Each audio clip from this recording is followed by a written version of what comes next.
Rigatoni with Italian sausage, sweet peas, and our level.Our supreme sauce. That looks beautiful, Chef. Today we are at the Ronald McDonald House in Winfield, Illinois. You want to talk a little bit about our relationship with Ronald McDonald? Absolutely. House? Ronald McDonald House is a cause very close to our family's heart. It's very important to us as a business, as a family, to get involved in our communities especially, and for a cause like this. It's in our culture. It's families taking care of families, right? When your neighbors are in need, you jump right in. You help out any way you can. In the Italian culture, food is always the most comforting thing. So today we're here to comfort with food that's near and dear to our heart. So hopefully you could help next time you're at the store at the register to continue helping and paying it forward. All right, let's get cooking. So for tonight's dinner, we're gonna start by boiling our level.Our rigatoni. Regardless of the pasta you use, just follow the directions on the package.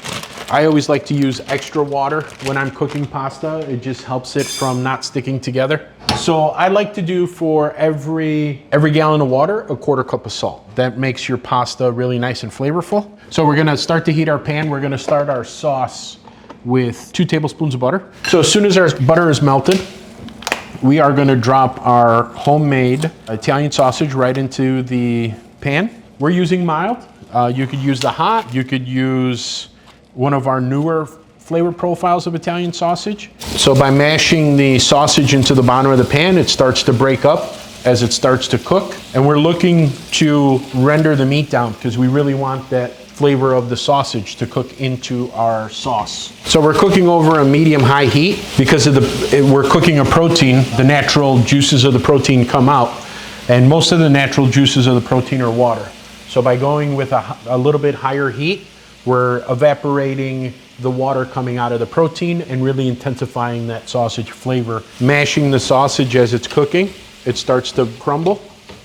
And we don't want to over mash it. We want to keep some of the texture. So we want smaller pieces, we want larger pieces, things that are really going to offer a bite and a chew. Once my protein, in this case the sausage, is about halfway done, I like to add the peas right to the pan. So now that our sausage is 90% finished, we're gonna add our supreme sauce right to the pan. And we're gonna turn down our heat a little bit. Make sure you scrape out all the goodness inside the container. And we're gonna give it a stir.